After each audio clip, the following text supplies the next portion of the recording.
Good evening, everyone. Thank you so much for being here. And I want to introduce Keith, and in a moment I will do so. But first of all, have any of you been to see the exhibition upstairs? Oh, good. Well, if you have not yet seen it, it was an exhibition created by the Rhode Island Black Heritage Society, of which Keith is very active, along with his wife, Teresa. Fantastic exhibit, so I hope you will take time. It's going to be here until the 30th of June, so you still have some time to see it. I also want to ask you all to put in your calendars our next lecture, which will feature Dr. Myra Armstead, who is with Bard College, and she is going to be talking about Black Newporters and politics, and how politics here in Newport were different than in other parts of the country. So I'm very intrigued by that whole concept. It is my real great honor to introduce three people to you tonight. Three board members, Keith is one of them, Evelina Tabor and Hank Bell. Stand up, because these are the people who help lead the organization.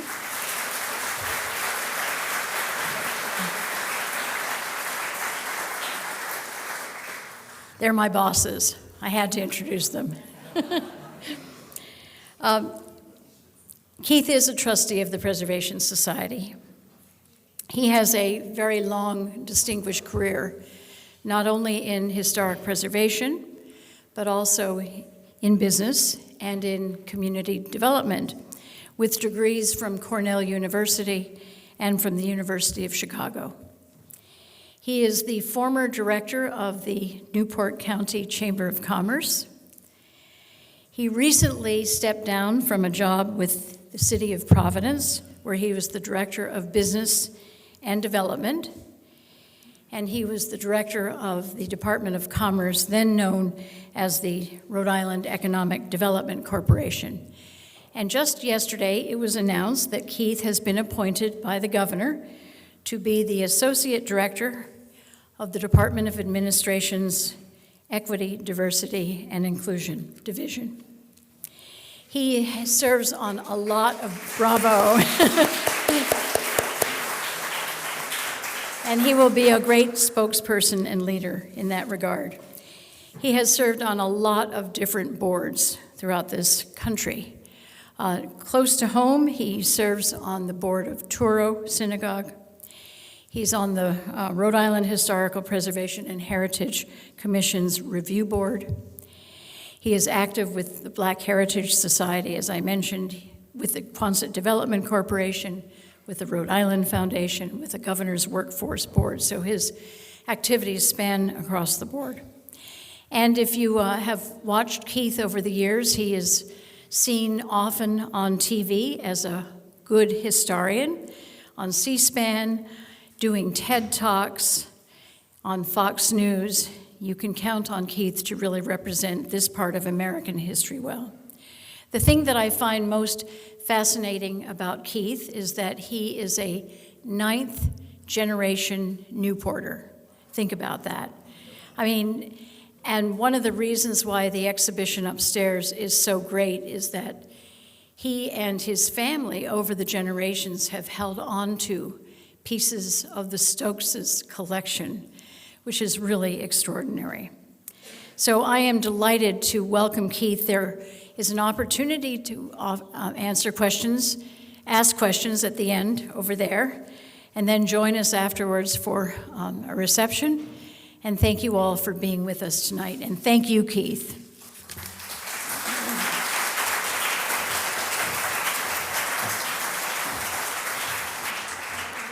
Well, we're going to talk about African heritage history.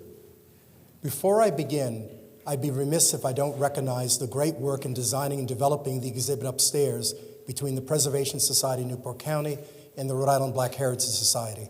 Rhode Island Black Heritage Society is one of the oldest continuing operating Black history centers in the country, dating back to 1975.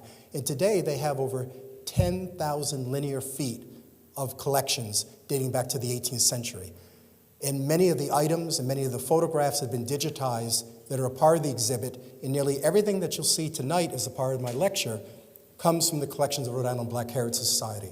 So I always have to emphasize, if we care about history, we have to care about the institutions that preserve it. So supporting the Rhode Island Black Heritage Society, supporting the Preservation Society of Newport County, Newport Historical Society, Turl Synagogue Foundation, I can go on and on. We have to support these institutions because they are at the front end of managing and preserving our heritage.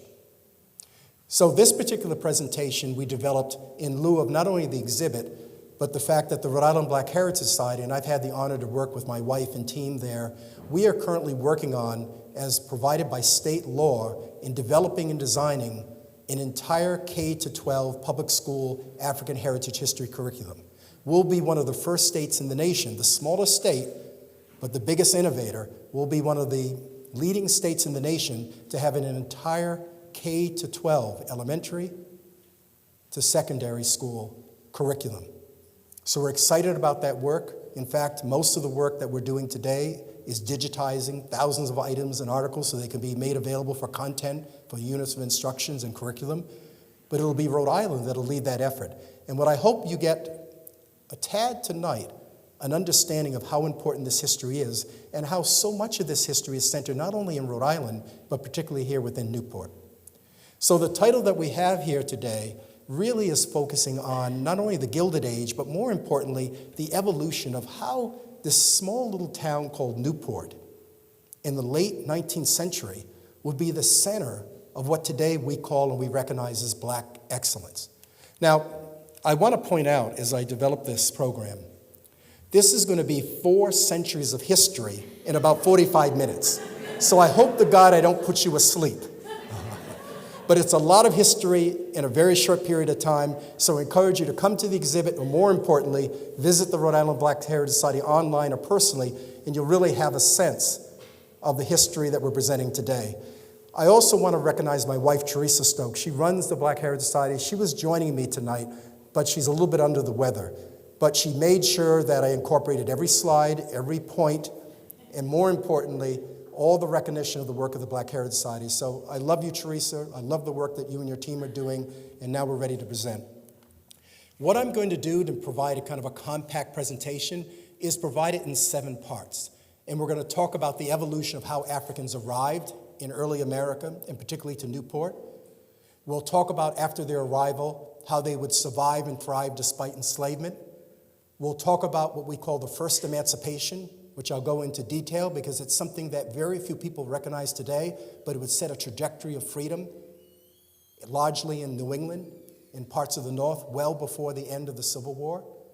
We'll talk about what was life like for free African heritage people in the early 19th century before the Civil War during the antebellum period, and what were some of the issues they were still fighting. They're free, but they're not equal. And then that will lead into beginning to develop post-Civil War the evolution of a Black political identity.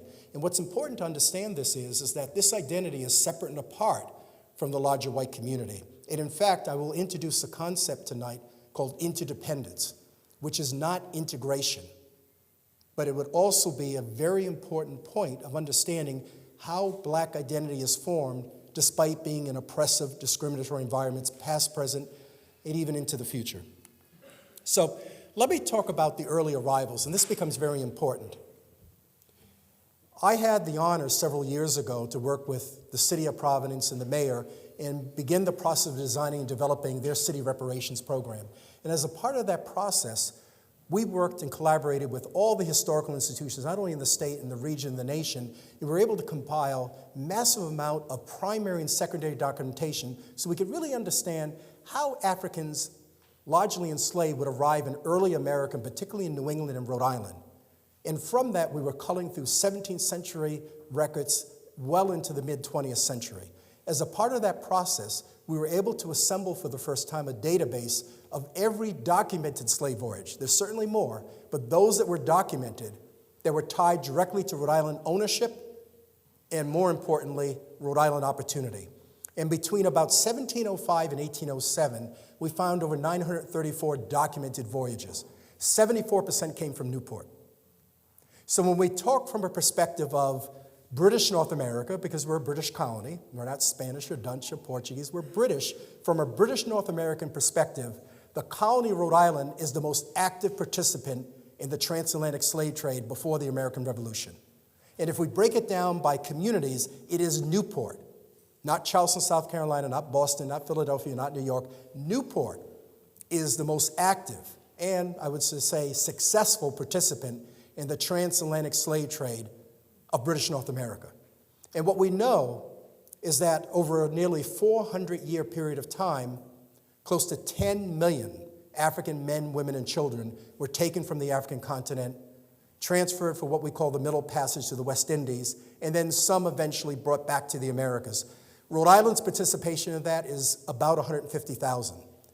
So it's a little over 11% of the total. But again, when you're talking about human lives and loss of lives, one is too many.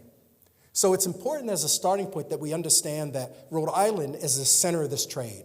And in fact, if I could take you back to the mid-18th century, close to 11% of the total population of Newport are enslaved African men, women, and children. Only Charleston, South Carolina would have a higher percentage of enslaved to free population. So Newport in the colonial era, as a colonial seaport, felt and looked more like a Charleston market than a Boston market or a New England market. What's equally important to recognize in this is we're a British colony. So if we're landing and trading, we're trading and landing our ships and vessels at other British colonies. In the case of the African continent and West Africa, we're landing on what was called at the time the Guinea Coast, the Rice Coast, but more specifically the Gold Coast. Today, we recognize the Gold Coast as a part of northern Nigeria, the Yoruba-speaking people, and all of Ghana, the Akan-speaking people. And in fact, through this understanding, we recognize that most of our Rhode Island vessels are not only landing in the Gold Coast, but specifically, they're landing and trading in two very specific slave fortresses, the Cape Coast Castle in the capital of Accra, and even more importantly, Fort William in Ananabo, which is about 20 kilometers to the north. Fort William at Ananabo is the center of not only British and British colony slave trading, but Rhode Island slave trading. And the Rhode Island merchants do something unique as compared to other merchant traders. They cut out the middleman. They're specifically trading directly with Fonte coastal African leaders. So it is Fonte coastal leaders that are engaging Ashanti warriors to march into the inlands, raid villages, capture men, women, and children, bring them to the coast, place them in these slave castles, and then Rhode Island merchant vessels would show up and trade almost exclusively for human beings with rum. In fact, the Fonte leaders called Rhode Island merchants rum men because the exchange of trade for a human being is rum. Not alcohol, not gunpowder, not currency, not gold, rum. So you begin to understand the important interconnectivity to rum and the transatlantic slave trade. And again, if I could take you back to Newport during that 1750 period, the years leading up to the American Revolution, there are 24 rum distilleries in Newport. When British Parliament was enacting the sugar tax, the governor of Rhode Island, Josias Linden of Newport, sent a letter to the British Board of Trade saying, you can't do this. Our entire economy is based simply on sugar and molasses. And in fact, in his letter, which exists in the collection of the Rhode Island Historical Society, he's so detailed. Our soil is barren of productivity. We are just about 30 miles wide and about 45 miles long. We can't grow anything, bad weather, bad soil. Our productivity is tied to the raw materials that come from the West Indies, largely molasses and sugar, that we produce into rum. So if you tax the sugar, you're going to decrease our productivity. So it's important to recognize that it's the rum trade. And what's even ironic is enslaved Africans are largely transported to the West Indies, Barbados, Bahamas, Jamaica, to work on sugar plantations. And then those Africans that eventually make it to places like Providence, Bristol, Warwick, Boston, London, they're working in rum distilleries. So it's important to understand that this transatlantic slave trade is very much centered on the economy of the world at that time, and it's the African labor that's at the very center of that. What's most important is that the Africans that would eventually arrive to Rhode Island, many times via Barbados and Jamaica, are coming in bringing not only their labor, but their culture, their language, their religion, the ingenuity. And in fact, many of the Africans that would eventually land here are coming from Yoruba of Nigeria tribes, Akan-speaking people, Fanti-speaking people, so they're bringing with them intact their language, their culture, and their identity. The other last point to emphasize with this, and because I really want to set the stage that things don't happen haphazardly in history. They happen because of intentional actions. So by bringing Africans to New England that has largely bad soil, bad weather, no big cultivation of cash crops, no sugar, no tobacco, that's not happening here. So for the most part, most of the Africans that are brought to New England during the colonial era, yes, small groups are working in farms, but the real areas of productivity, the real areas of work are urban seaports. So these Africans that are brought here are almost immediately placed in urban seaports and have access to training, education, so they become the trade class. Your barrel maker, your rope maker, chocolate grinding. I mean, we see women as seamstress. So you have this unique circumstance, not better or worse, a unique circumstance where Africans that arrive normally in New England, but particularly in places like urban seaports in Newport, Philadelphia, Boston, Bridgeport, they're all working in the trade skills, and they're having access to trading, education, which would have been unheard of, unnecessary, and unlawful if you happen to be an enslaved to land in the American South or West Indies. There's an old slave saying called sold down the river. And what sold down the river is interpreted as better to be enslaved as a house servant in New England than to be in the Carolinas in a rice plantation with the malaria and the mosquitoes. But that's still better than being in a West Indian sugar plantation that had a life expectancy of 6 months. So I want to set the stage to the fact that the Africans that arrive are enslaved, they are chattel property, but they arrive because of our economy and our needs, having access to opportunities of training and education that would have been unheard of and unnecessary, that they would use to propel themselves to freedom and organization well before the American South and well before emancipation in the West Indies. And that begins to set the stage of why places like Newport all of a sudden become an important place for people of color, and particularly of African descent. And one of the more interesting aspects of this, and I always love presenting this, is because being a Newporter, we're always proud of the fact that so many early historic things seem to happen here.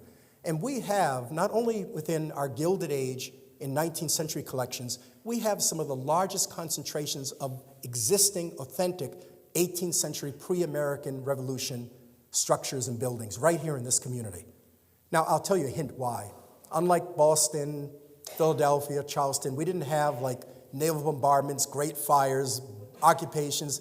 You know, the British did kind of run down the waterfront a bit, and urban renewal in the 20th century did the real damage, but we were more intact, and thank goodness for Doris Duke and others who had preservation vision in the mid-20th century. Today, we have those homes, we have those properties. We actually have one of the oldest common burying grounds. Our common burying ground on Farewell Street is one of the oldest in the nation. It's a common burying ground because of the vision of John Clark, one of our founders. The vision as he deeded that land to the city was everyone or anyone has the right to be buried there, regardless of religion, class, and even race. And in the northern portion of that common burying ground today, Newport has the oldest and largest existing African burying ground in America. There should be larger burying grounds in New York, Philadelphia, and Boston, but they were dislocated or vandalized or lost. But today you can go to God's Little Acre and there are nearly 300 markers of Africans enslaved and free from the colonial era to the middle of the 19th century.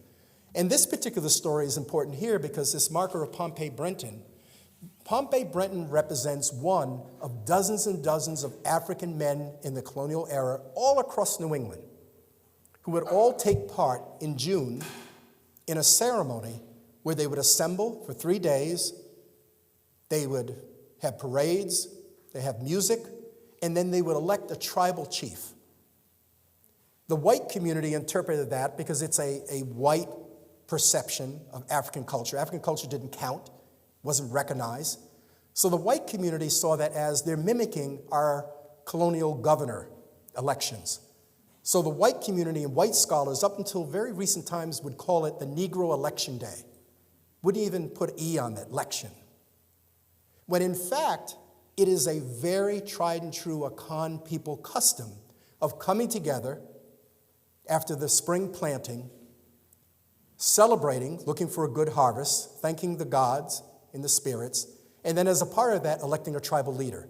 So as these Africans arrived in the worst circumstance, enslaved, chattel property, they kept their culture, their identity, and their very important religious, and it begins to be expressed as early as the 1730s and 40s in New England. And this African tribal selection process in June is happening almost simultaneously in Newport, Warwick, Providence, Bristol, Portsmouth, New Hampshire, Nashua, New Hampshire, Boston. Anywhere there are pockets of African heritage people, this is going on. So today we recognize it as probably one of the first true organizations of Africans, not African Americans, these are African, many African born in early America. They're organizing, and they're organizing separate and apart and freely from the larger white community. I can't tell you how important that is. Now, I said in my introduction about a first emancipation. Today, and we're a month away from Juneteenth, today we celebrate Juneteenth as a federal state holidays, but I want to be able to tell you that Juneteenth did not exist in the Northern African community because African heritage people were free well before the end of the American Civil War. Most of us, when we hear of freedom within Black history, we default to the Civil War, Abraham Lincoln, the Emancipation Proclamation, but in fact, the first great emancipation that would significantly influence people of African heritage in America takes place between 1777 and over the next 10 years as these British colonies are evolving into now states. Each and every one of them would statutorily abolish, either gradually or permanently, the enslavement of African heritage people. So by the end of the 18th century, all New England and all northern states, by stature, had abolished slavery. By the end of the 18th century, you have a group of people who had never existed before in America. Free Africans in America. There's nearly 100,000 free Africans living in places like Newport, Rhode Island, Portsmouth, New Hampshire. Think of an urban seaport, that's where they are, and that's where they're living. Now, I want to preface to the fact that that 100,000 is significant, but there's still nearly 4 million that would not see freedom until the end of the Civil War in the proclamation. And in fact, the celebration of freedom was always historically in New England on August 1st, recognizing the emancipation in the Americas and the emancipation of the British West Indies. So Juneteenth is really a regionalized Texas recognition, but it also doesn't take into account that there were many men, women, and families of color already free and prospering and building identities as free Africans in America, and now you know that. And what's important about these new free Africans living in these urban communities like Newport, they're seizing freedom. They're taking and reclaiming their African identity. We see them begin to name their children and grandchildren based upon their African customs. Who has ever heard the name Cuffy, C-U-F-F-Y, or Paul Cuffy? Paul Cuffy is probably one of the most famous names in early American history, African American history. The name Cuffy is an anglicized or phonetic spelling of Kofi, K-O-F-I. The Akan custom then into this day is that the day of the week that you're born, and sometimes birth order, you're giving a name. Boys born on Friday are given the name Kofi.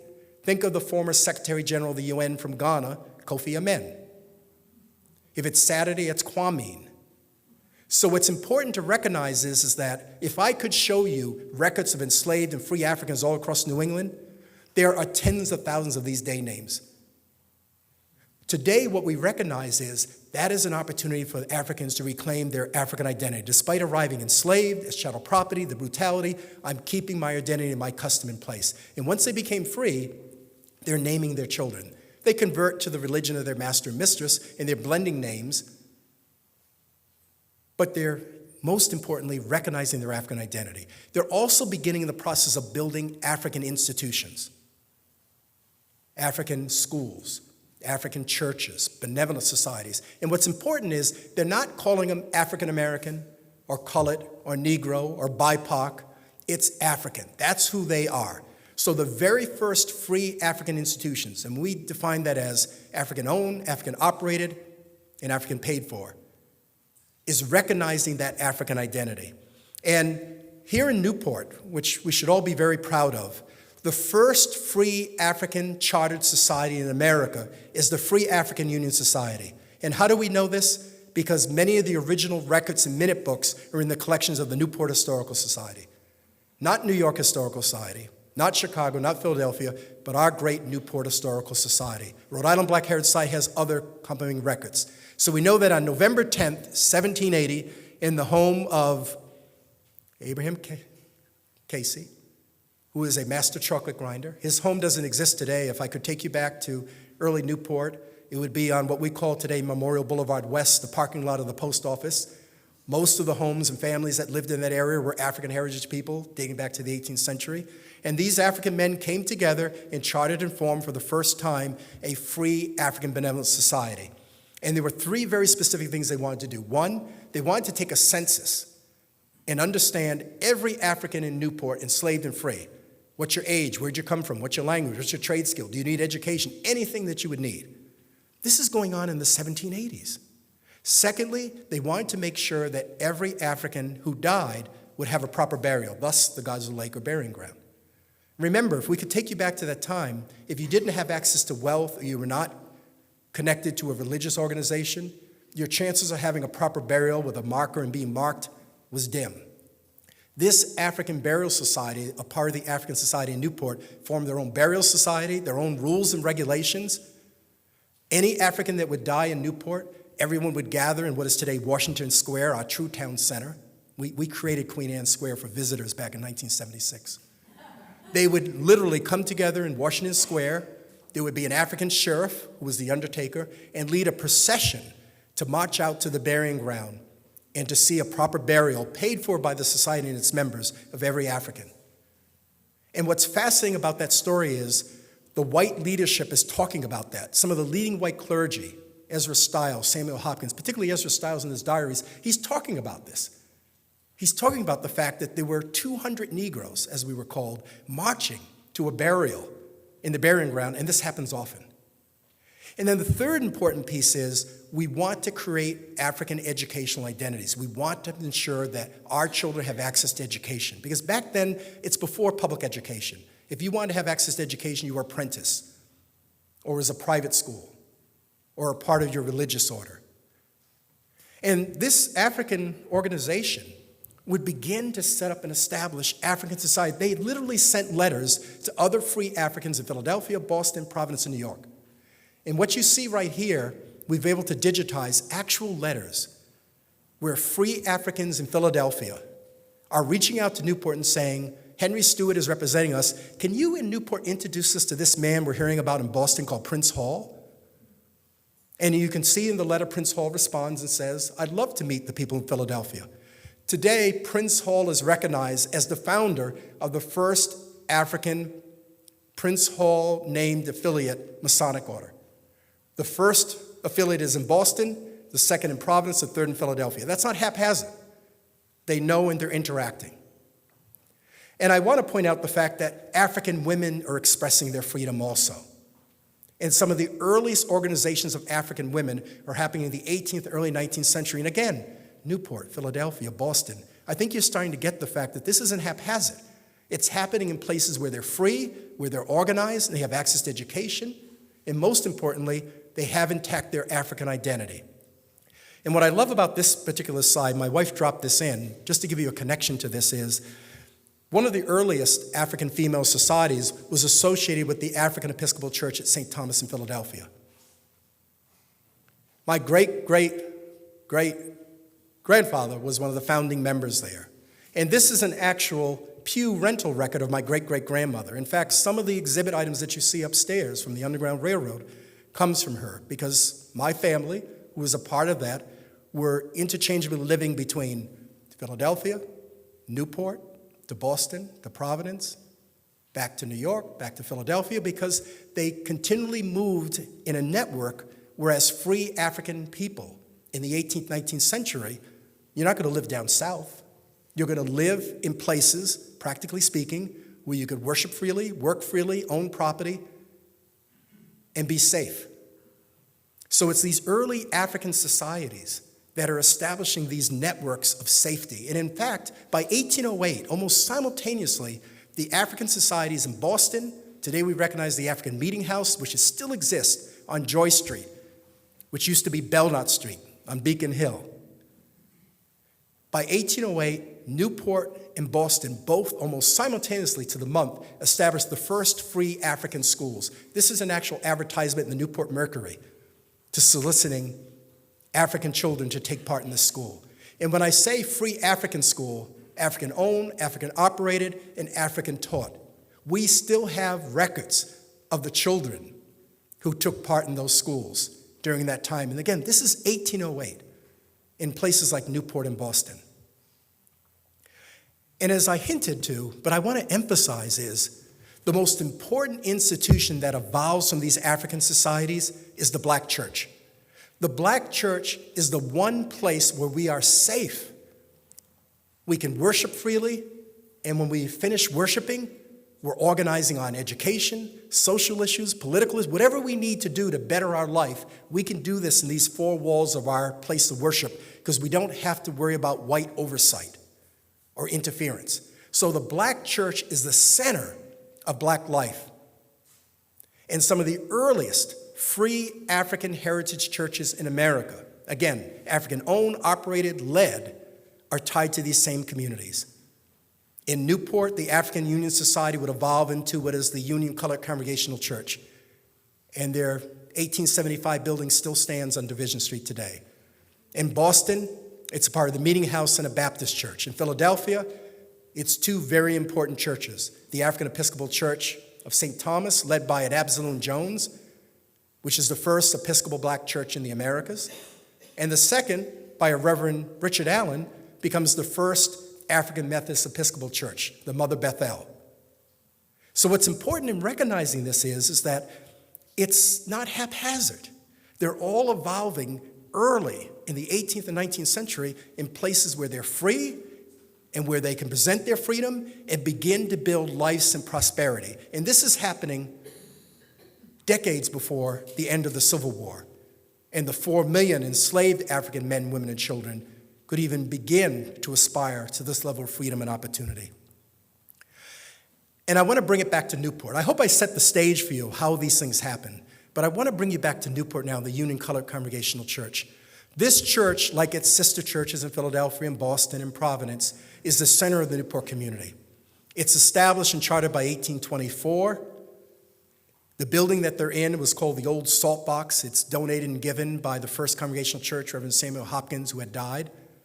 And then later the church grows, and by the Gilded Age, builds their own building, which exists to this day. It's now unoccupied. It's like, unfortunately, far too many homes in Newport. They become Airbnbs. But in any case, the structure itself still exists. And this Union Colored Congregational Church was the center of Newport. It's the center of the Underground Railroad activity, political activity. Most people then, this is before mass transportation, it was before social media and the internet, people tended to live in close proximity to where they worked and worshiped. It's just practically speaking. That's why you have neighborhoods that have Quaker names or Frenchtown names or whatever they might be. Most of the free Africans lived in what today we call the historic Hill of Newport, in close proximity to the first and then later several other African churches in the 19th century. In Boston, it's Beacon Hill, North Slope. In Philadelphia, the 7th Ward downtown. In Providence, College Hill. I have to ask this question. Wouldn't it be fascinating if Black folks still owned real estate and property in Historic Hill, Bellevue Avenue, Newport, Beacon Hill, Boston, College Hill? We don't, unfortunately, but just an interesting thought.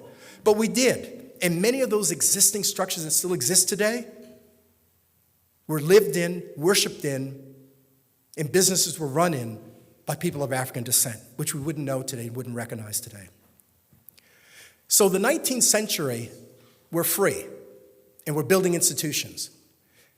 And the first great challenge is the fact that African heritage men are free, they own property, they're paying taxes as required, but they are not allowed to vote. The Rhode Island Constitution, like most states, restricts voting to white men who are property owners. And African heritage men in Newport and Providence are quite frustrated. They're saying, look, our parents and grandparents fought this war over taxation without representation. Look where we are. And they actually petitioned several times in the 1830s the Rhode Island General Assembly saying we should have the right to vote. The Rhode Island General Assembly met. There was a general consensus of, well, you know, they're paying taxes, they've been around, they fought with us, we kind of know who they are, he's my cobbler, why not? It's actually a Newport contingent that says absolutely not. We will not give them the right to vote. So the Rhode Island General Assembly determined you have no right to vote, but you don't have to pay taxes. Now, why would Newport leaders, Newport founded under religious freedom and toleration, Newport at the center of the American Revolution, had abolished slavery, why would Newport leaders in the 1830s and 40s restrict African heritage men for the simple right of voting, tax-paying men? Because Newport during that antebellum era, the pre-Civil War era, looked and felt more like Charleston, South Carolina than Boston, Massachusetts. Even though Rhode Island abolished slavery in 1784, with the end of the maritime economy, Rhode Island now moves swiftly and efficiently and effectively into the Industrial Revolution. It's textile mills. And Rhode Island merchant leading families are now industrial textile families, are now specifically interacting with plantation class families in South Carolina, Alabama, Louisiana, and suggesting we have production technology in our mills, you have the raw material and the raw slave labor for cotton. If you ship your cotton to Rhode Island, we'll produce that into products to be sold into the aftermarkets, and we'll share the riches. So even though Rhode Island ends its complicity in slave trading and slave ownership in the 18th century, now it's complicit in supporting and sustaining Southern slave ownership and production. There are 82 documented mills in Rhode Island that are producing a product before the American Civil War called Negro cloth. Negro cloth today we recognize as that coarse material that's denim. Negro cloth is the clothing worn by enslaved African men, women, and children in the cotton fields and plantations of the Lower South. Rhode Island is the largest producer in the nation of Negro cloth. Not Massachusetts, not Maryland, not Connecticut, Rhode Island. And as Rhode Island industrial class are negotiating contracts, they're traveling south to New Orleans, to Charleston, to Mobile. Families are meeting, they're enjoying. And in fact, they suggest, you know, the summer down here, it's hot, there's disease. You really should come up to the cool weather and cool breeze of New England. The first elite class of families that are summering in Newport are not coming from New York or Boston. They're coming from the Lower South. And it's not Bellevue Avenue. Bellevue Avenue is not laid out yet. It doesn't exist yet.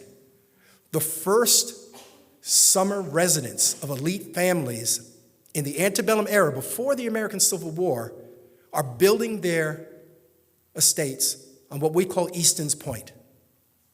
So from Bellevue Avenue, going to Easton's Beach, and within those areas there. And you have some of the elite families of Louisiana, South Carolina. In fact, many of our street names bear the names of Middleton and some of those families and connections and such.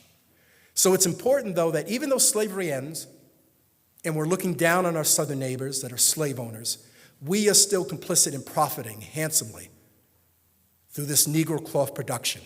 So it made perfect sense that in Newport, which again felt like and looked like more like Charleston than Boston, they didn't have much of an appetite to fully enfranchise African heritage men. Regardless if they pay taxes, fought in wars with their neighbors, we're not doing that. And it's the African heritage men that take it in Newport and Providence in their hand, and they lead in working with the Rhode Island General Assembly and the Rhode Island leadership to put down what was called at the time the Door Rebellion. The Door Rebellion, or the People's Rebellion, was as now newly arriving immigrants. What's happening in the 1840s and 50s? Irish are arriving, other immigrants are arriving, and they have lack of access to franchisement, simply because of their foreign-born status or religion. And it's Thomas Dorr, who's an abolitionist and a believer in free access and enfranchisement, actually supports African heritage men joining them, but it's put down, and the African heritage leaders of Providence and Newport say, well, we should back someone, let's back the state, let's form militias, and let's help put down the Dorr Rebellion, which they do. And when the Dorr Rebellion was put down, the reward for African heritage men was the Rhode Island Constitution of 1842 would fully enfranchise all African heritage men that were property owners. So for the first time in American history, by Constitution, African heritage men in Rhode Island have the right to vote. Not women, not indigenous people, and not other foreign-born. And this plays a very important history later on in the Gilded Age. The next great challenge as they begin to organize is they want to make sure that now public schools are in place. But African heritage children are restricted to attending public schools in Newport, Providence, and Bristol, where the largest communities reside. So there's a number of African heritage men and women come together in the Union Congregational Church in 1854. They have a town meeting in Newport, and they organize and they select the George T. Downing, at the time, one of the wealthiest men of color in America, one of the leaders and hospitality entrepreneurs of Newport, and they select him to lead the effort of petitioning the Rhode Island General Assembly to fully integrate schools. Their petition, which exists in the collection of the Rhode Island Historical Society, is extraordinary because they're basically stating what our grandfathers and your grandfathers side by side fought for, died for, and bled for in the American Revolution is still unmet simply by the color of our skin in Rhode Island. Rhode Island will never truly be free, fair, or tolerant until the laws apply to all, regardless of race and creed. It's an incredible letter and petition. And after the American Civil War, Rhode Island finally integrates schools. And now African heritage children have a right to attend the school within their community and have similar access to books, supplies, and teaching and a quality education. But that's done by the African American community. They're initiating this. So I hope this first half hour set the stage of why Newport becomes very important and how these things happened. Because the Gilded Age of Color exhibit is really an evolution of what we call Black excellence, surviving slavery, thriving despite discrimination, and then being able to be ready and available during this extraordinary time of American history here in Newport, where some of the wealthiest families and some of the most significant economic activity is passing through this town, and African heritage people are ready to go to participate and benefit from it. And it didn't happen haphazardly overnight.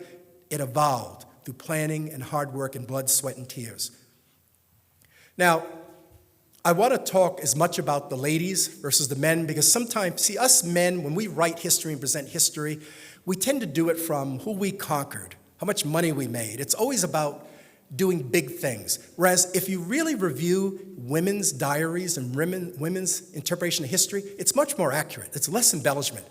They're talking about how do we run the home? How do we get the school? How do we get the place of worship run? It's much more practical. We like to embellish. So it's important that we recognize the women. In this particular side, and this pamphlet, which comes from my family collection, is kind of interesting in itself. This is an actual forum that was held in Newport by an African Heritage Men's Club. It's called the late Senator Charles Sumner Political Club. And it was formed in 1898 for the purposes of organizing around advancing ongoing issues of African Americans' identity in Newport. Now, why did they do that by 1898? Because now you have a new influx of free African heritage families leaving the South. They're leaving the Jim Crow South. They're leaving the persecution, the Klan, the burning, the lynching in the South, and they're coming north. And it's the northern African heritage men and women families saying, we need to embrace them. How do we help them? We need to give them the opportunities that we had a generation before and prepare for them. And in this particular pamphlet, which is fascinating to me, these men, it includes my grandfather, George Barclay's there, my great-uncle, Malon Van Horn, who's a dentist and a doctor there. It's all the leading men of color in Newport at that time. In fact, the chair, William Stanley Braithwaite, at that time was the most recognized African heritage literary critic and poet. He would later go to New York and lead the Harlem Renaissance.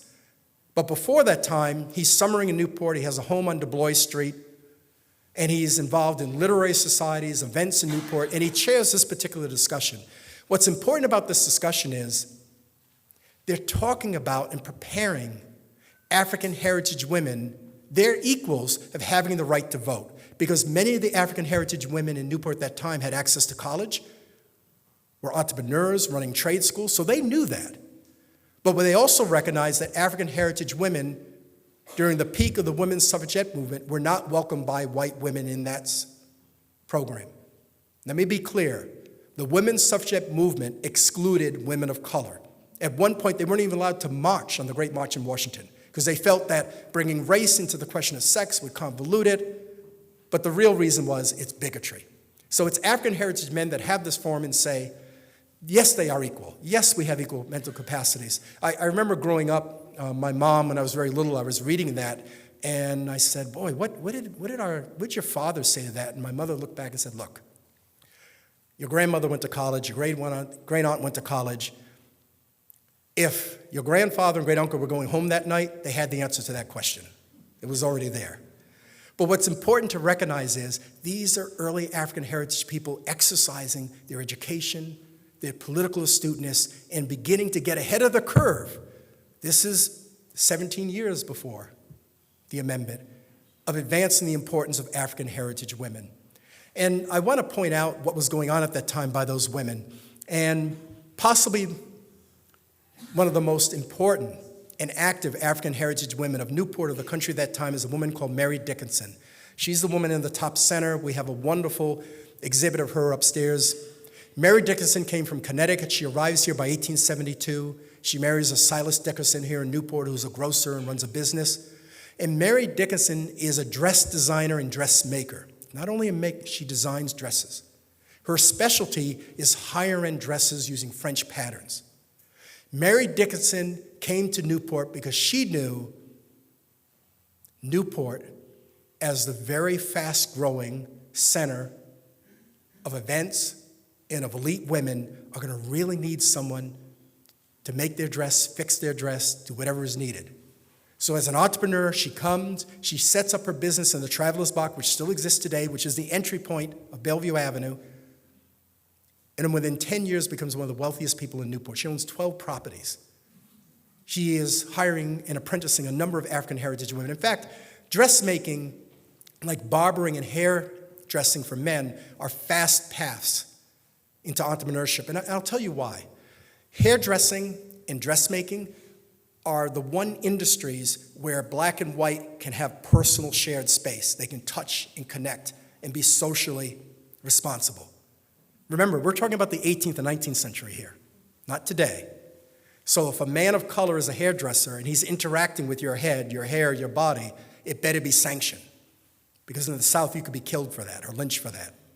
So dressmaking, hairdressing, and barbering become fast tracks, and they dominate those industries significantly. And in Newport, there are at least 6 African heritage women who are dressmakers, and many are apprentices through Mary Dickinson.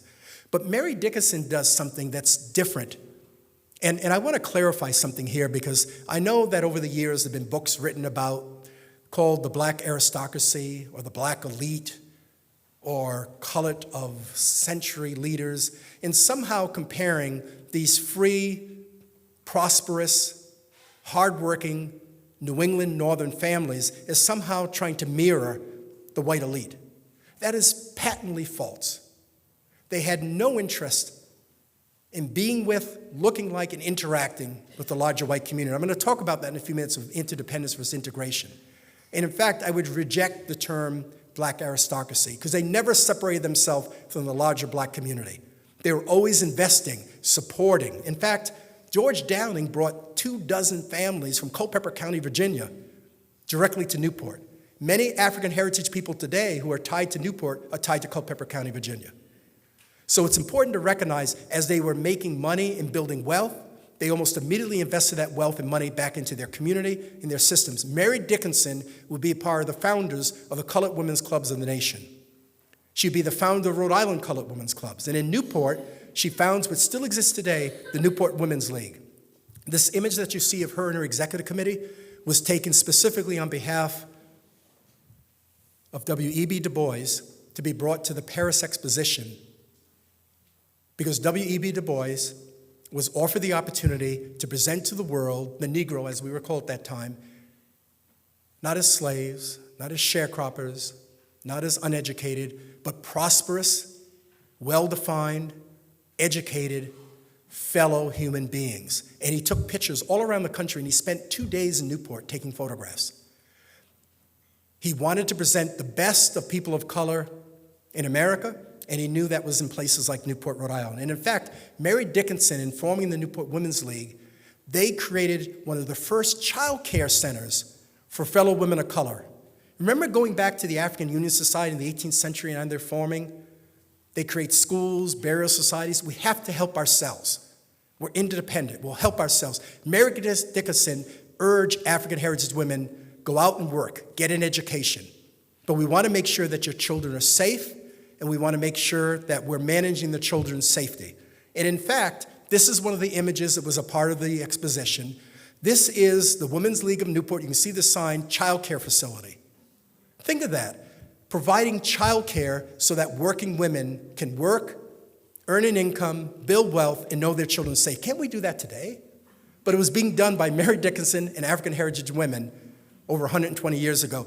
This location doesn't exist anymore, but that would be right off of Memorial Boulevard, what today is Edgar Court, which is a part of now a larger housing project complex. So as I end, I want to end with this concept that I kind of hinted to that I really want to emphasize, the difference between integration and interdependence. When we think of integration, it's taking one or two different entities and bringing them together, and we kind of smush them together, and they become this new multicultural entity. That is exactly not what African heritage people wanted then, and I would even suggest to the present day. It's interdependence. We just want a chance to freely choose our course in life, how we live, how we work, how we worship, and if you give us that choice and provide us that equity, we'll be productive citizens that we can all benefit from. It is interdependence that the African Union Society was talking about and exercising and advancing in the 18th century. It's interdependence that the Mary Dickinsons and George Downing during the Gilded Age were exercising and advancing that's been lost today that we need to recognize. And in fact, I'm going to end with actual quotes from many of the men and women of that time of what they were saying about their lives and how they were recognizing the importance of interdependence in the larger African heritage community of America. And it's George Downing here, as you can see. He's very focused on labor and business. In fact, in 1869, George Downing organizes the first colored labor union. And he does it specifically so that African heritage men can get out of sharecropping brutality in the South, learn a trade, and come north. And in fact, after the Civil War up until World War I, you see the Great Migration. Close to 3 million African American men, women, and children are leaving the rural South and coming north, Midwest, and some to the West.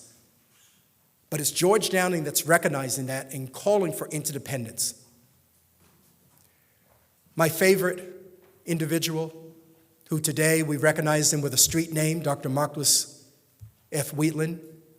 Marcus Wheatland is a graduate like a number of, there were 4 black medical professionals during Gilded Age Newport, 1 woman and 3 men. Marcus Wheatland, a graduate of Howard University like many of them. Again, they're being interdependent. They want to be college educated. They want to be professionals. They may not be welcomed in the 1880s and 90s in white institutions. So what do? They depend upon the fine education of historically black colleges and universities. The leading men and women of Newport at that time are graduates of Howard, Wilberforce, Hampton. I can go through the list. And as they come to Newport, they bring their education and capabilities. Marcus Wheatland is one of the first doctors in the nation to use the X-ray machine as a diagnostic tool. His home, which still stands on John Street, many of these homes still stand, we just don't own them. We don't live in them, but they're there. The home that he had his business and practice still stands. He had 2 standing X-ray machines before X-rays were even known generally. Having that technology and having that profession, he became the most sought-after doctor in America, and certainly in the summer of Newport, to use that equipment. In fact, there's a wonderful Newport Herald article about him called he is a colored doctor of the swells, because the elite families who would maybe fall after riding a polo horse or slip on a dance floor could go and he could diagnose quickly and efficiently their break and provide a treatment. In fact, the medical professionals of color that were in Newport at that time, most of their practice are white.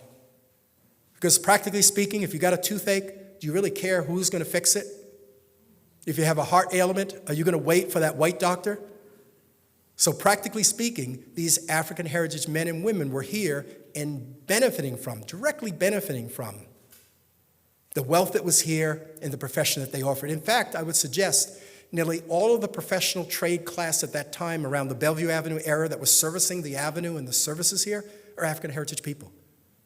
They lived there, they worked there, their trade is there. If you go to the exhibit, you'll see several dozen business cards of black-owned businesses on Beacon Hill and Bellevue Avenue. Again, I wish we were running businesses there today. But as you can see what Marcus Wheatland is talking about, interdependence. Don't be a colored man or a colored woman. Be a man or a woman. Live your life honorably. Do your deeds openly. He's talking about his success can be your success. And this actually is a part of a larger quote that he gave graduates of Howard University, his alma mater. I also want to mention one thing about interdependence and Dr. Wheatland. Dr. Wheatland, along with Dr. Alonzo Van Horn, my great uncle, was the first black dentist in Rhode Island, a Howard graduate. They're good friends. Both of them, once they had their degrees, their professions, went to the American Medical Association and said, we would like to be members. No, that's not going to happen. We don't want you to be members. So, did they complain? Did they fight? Did they walk away? No. They brought together another dozen African heritage men from Boston, Philadelphia, Newport, New York, and they formed, which still exists today, the National Medical Association. This is interdependence. If you don't want us, then we'll create our own environment and our own certification, our own opportunity. We're interdependent. If you don't want us, we don't want you. And then we proceed, and we build wealth, and we invest in our community. And the other medical profession, Harriet Rice, Newport born, Rogers High School graduate. Her brother graduates top of the class 2 years before her. Rogers goes to Dartmouth and then eventually becomes a medical professional. He's not allowed to practice, so he goes to Scotland, marries a Scottish girl, and practices and lives his entire life in Edinburgh. Harriet Rice decides, no, I'm going to stay. She opens a practice in Newport. She's on Spring Street. The building doesn't stand anymore. Later, she's in Chicago at the Hull House. And then when World War I breaks out, she goes to the United States Embassy and says, I'd like to provide assistance any way I can. And the United States said, we don't want a woman or a colored woman involved. She just marches over to the French embassy and said, look, we need doctors, we need everything. We don't care what color, what sex, please. She spends the entire war servicing French troops. At the end of the war, she receives the highest honor and recognition from the French government, returns, goes to Boston, and she becomes the founder of the Harriet Tubman House in Boston. And she's buried here in God's Little Acre. But you can see in her quote, she is the first African-American graduate of Wellesley. In fact, the first two are all Newport young women. And she's reminding everyone, this comes from her alumni questionnaire in presenting what was it like, what were the challenges before you. And as you can see, the challenges that I face, even though I had education, I had credentials, I had capability, I had experience, the challenges I faced were being both a woman and being a woman of color. And I just want to end with what I think is one of the most exciting examples of interdependence that no one talks about in Newport. One of the things that's always fascinating to me about Newport, how many Newporters do we have here or live here? How many has heard about the Fifth Ward? The Irish community of the Fifth Ward. There go the hands. The Fifth Ward is not the first and earliest Irish community in Newport. It is not. That comes later. As the Irish would arrive in America during the antebellum era, escaping British tyranny, famine, they are largely arriving in the north in urban cities. And as they arrive, they're almost immediately, by design, restricted and placed in very urban, very limited income areas. In many cases, they're almost immediately co-located in poor black communities. And it creates significant violence and strife because they're competing. They're competing for jobs and space. Most African Americans are Protestant Christian. Most Irish are Catholic. And they create a level of violence that's almost unheard. Before the American Civil War, during the Civil War, and immediately after, some of the greatest race riots in America are happening in the North, and largely in these urban areas where you literally have Irish and black and scatters of other newly arrived immigrants all competing for just to live. Newport, Rhode Island, that sees a large influx of Irish, is one of the few places, if one of the single places of that era, there is no racial violence documented. I'm not saying there wasn't a fight across the street or a fist fight, but large, documented, significant racial violence did not exist. As the first Irish arrive, many from County Kerry. They're initially living in the northern part of the community, in an area today that we call West Broadway, along Marcus Wheaton Boulevard. It's bounded by Warner Street, Marcus Wheaton Boulevard, Pond Street, because there was an actual pond there, and a Gould family estate, and Farewell Street and Marlborough Street. By the 18th century, free Africans are living there. And as Irish arrive, they're living within this community with free Africans. As so many Irish arrive, particularly from County Kerry, what do they call the neighborhood? Kerry Hill. In fact, one of the earliest and largest Irish Catholic burying grounds is on Warner Street, the St. Mary's burying ground. If you don't believe me, go see the Celtic crosses. There's some wonderful names there. So by the end of the Civil War, Irish are arriving. Many are tradesmen. They're building Fort Adams as stonemasons. They're working in the coal mines in Portsmouth. There are coal mines in Portsmouth now, along the waterfront. They're building some of the homes and businesses, particularly some of the mills in Newport. They're also working on the waterfront. And now they're frustrated. They're suggesting, look, we've been here a few generations, we're paying taxes, we're leaders, and the Rhode Island Constitution doesn't allow us to vote. And we know why. It's because we're foreign born and we're Catholic. So the Irish leadership say, we've got to talk to the people who know how to get this done. They literally reach out and they connect with the African heritage community in Newport. We know this because we have the records. It's fascinating. Irish leaders come together with Newport leaders, Van Horns, Downings, Fairley, we have all the names, and they meet and they form an equal rights caucus and have a caucus meeting at the Old Colony House for the purposes of removing foreign-born land tests and certainly religious tests, which is kind of a wink and an eye, from the rights of voting for men. And this caucus forms an equal rights party, as you can see here. This comes from our family collection. And they actually elect, they dispose the governor at that time, George Peabody Wetmore of Newport, the Republican Party. They dispose of him, and they bring John Davis of Pawtucket, a Democrat, the first in a generation, and he leads the effort over the next 2 years by stature to enable all men of a minor ownership of property, regardless of status of foreign-born or native-born, the right to vote. By 1889, 3,411, we have the number, foreign-born citizens vote for the first time in Rhode Island, unless you're counting Roger Williams when they arrived, when the indigenous people were here. That's extraordinary. But what's important here is its interdependence. I can assure you, the Irish community was not converting black folks to become Catholic. The black community did not want Irish people to date their daughters.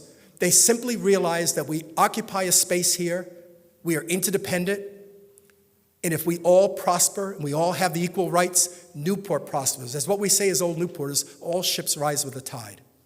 And it's probably one of the greatest unknown senses of interdependence between two groups who today people sometimes feel are not connected, but certainly are. And I just want to point out one final point with that. Frederick Douglass, the great abolitionist and leader of the 19th century, spent 6 months in Ireland. And when he returned, he specifically stated, being in the Emerald Isle, and I'll paraphrase this the best I can, the O'Connells of Ireland are treated as badly as any sharecropper or poor Negro in America. We're one and the same. So it's important to recognize what's going on in this little place like Newport is so far advanced, but not simply to integrate, but simply to give everyone a fair chance of equity and opportunity. And to be honest, that's what the purpose of this exhibit is to give people a sense of what interdependence is. And I'm going to close with some of the work and the quotes of my own ancestor, Reverend Malan Van Horn, who's my great-great-uncle. We still own many of his artifacts that we've donated to the Rhode Island Historical Society, Newport Historical Society, Black Heritage Society particularly. Reverend Malan Van Horn is the 30-year pastor leader of the Union Colored Congregational Church from 1869 to about 1898. In 1872, with the support of both the black and white community in Newport, he becomes the first man of color on the school board. In 1885, with support of his dear friend George Peabody Wetmore, as Wetmore is elected governor, Van Horn is elected the first man of color, person of color, to the Rhode Island General Assembly. And the next year, he passes one of the first Civil Rights Acts. And in 1898, President McKinley appoints him as general counsel in convoy to the Danish West Indies, which is today the U.S. Virgin Islands during the Spanish-American War. But in 1887, he wrote a narrative called The Future of the Negro in Rhode Island. As you can see here, he's talking very specifically about independence and opportunity. He's recognizing the fact that, yes, we're all blessed to be in a state built upon religious freedom, but please understand that religious freedom was not available to the Negro or the African heritage. We had to fight for that, work for that, and politically organize around that, and we need to recognize that today. So I want to end with his last quote. It's one of vision, it's one of hope, as our state is recognized in our icon, that he thought in 1887, someday we will be that state that recognizes the humanity of all citizens, and I'll paraphrase, regardless of race, class, religion, sexual orientation, or creed. We're not there yet, but we can be there, and our hopes is that this exhibit begins the process of opening people's eyes, and more importantly, opens your heart for dialogue so we can come together and enjoy this great city, this great state, this great nation. So thank you for this. I hope I didn't put too many to sleep, and I'll certainly be available to answer any questions you might have. Thank you.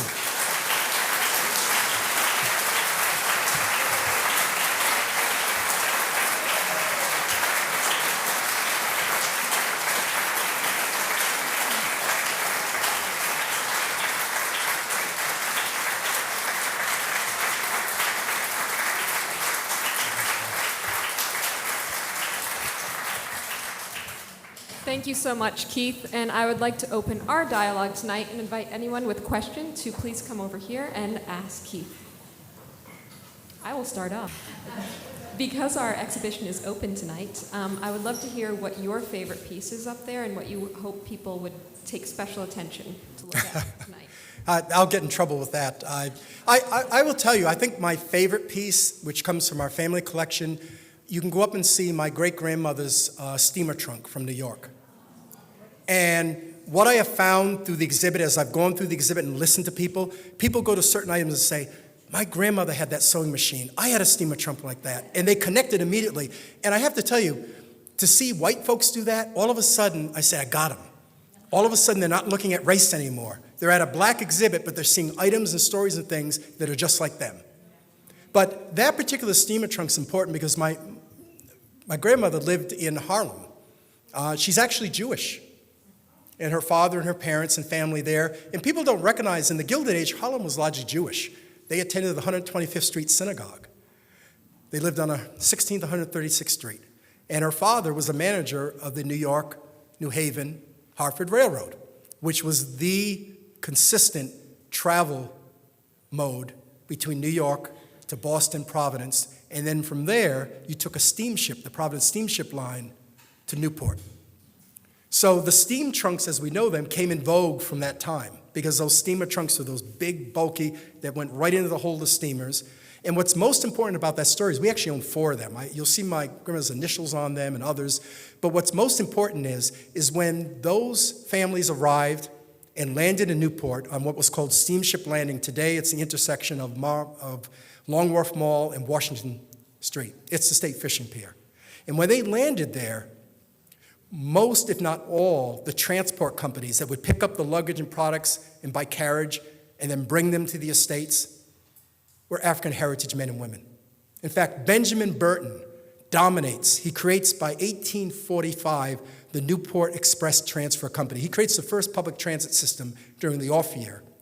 And then during the summer, he has the entire contract to move all of these steam trunks and products and goods from the steamship landing directly to the estate. And there's a wonderful picture, we couldn't get into the collection, from an 1875, and it's the Benjamin Burton Parade, and it's Benjamin Burton at the lead carriage in 7 carriages, all African heritage men running down Bellevue Avenue. So this steam trunk represents not only a very important artifact of how people moved goods and products at that time, but it also recognizes how African heritage men and women were entrepreneurs and said, I'm going to be an entrepreneur. I'm going to understand there's a market need, and I'm going to fill that need by transporting those products and goods. And in fact, today, Benjamin Burton, the family is still friends, they still exist, still involved here and such.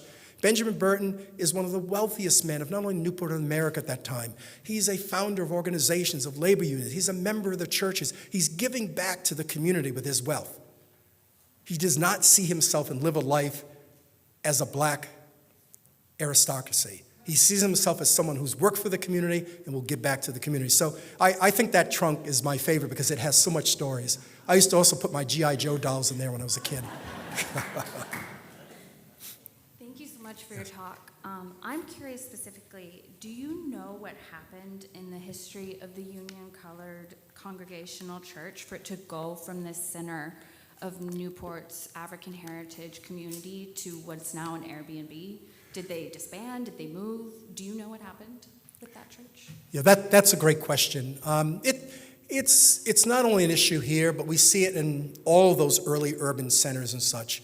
After World War II, you now have returning African-American men and women, and eventually it takes time. They're having access to the GI Bill, not immediately, it takes years.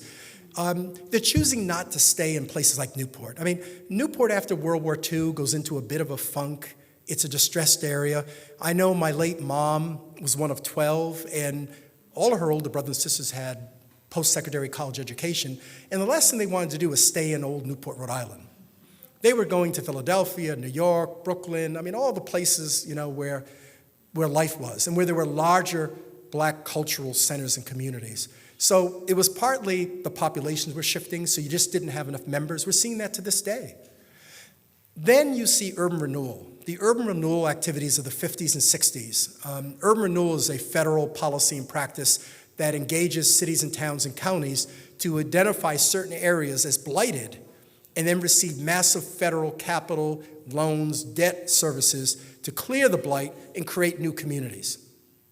The urban renewal practice and policies of the 50s and 60s were called by the black community Negro removal, because most of the urban renewal designated areas across the country were almost always limited income, white, and largely black enclaves.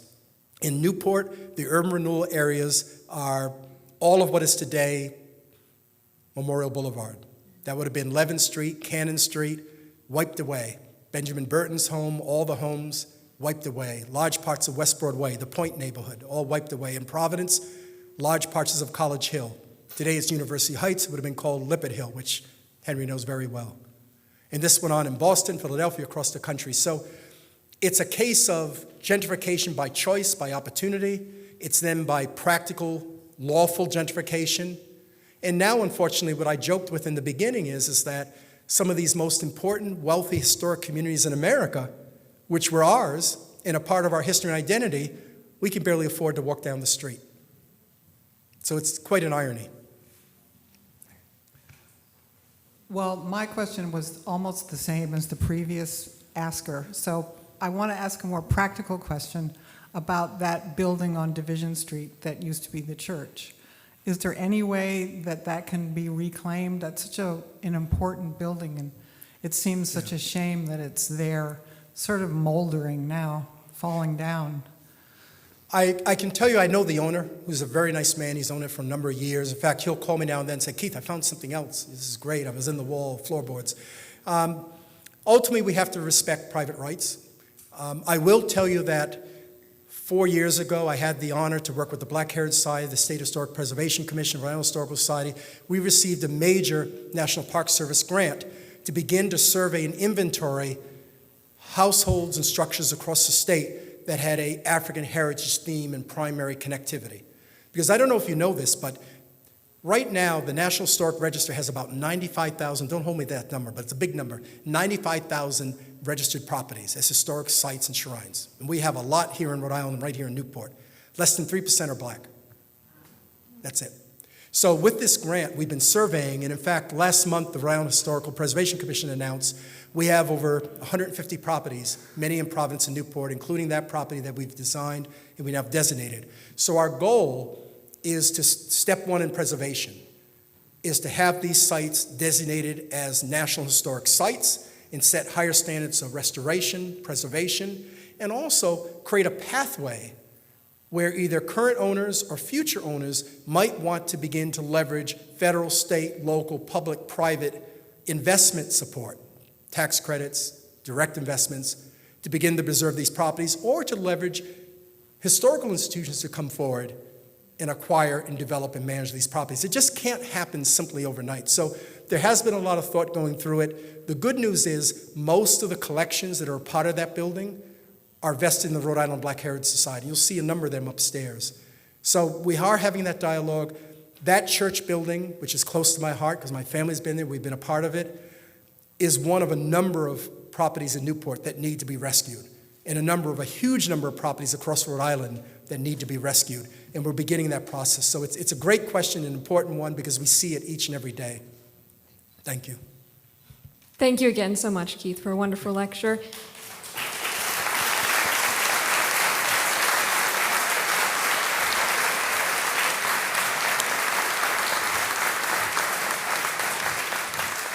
We would like to invite you out to the terrace for a reception, and you can also make your way upstairs to enjoy the exhibition. Please join us June 6th for our lecture with Dr. Myra Armstead. Thank you.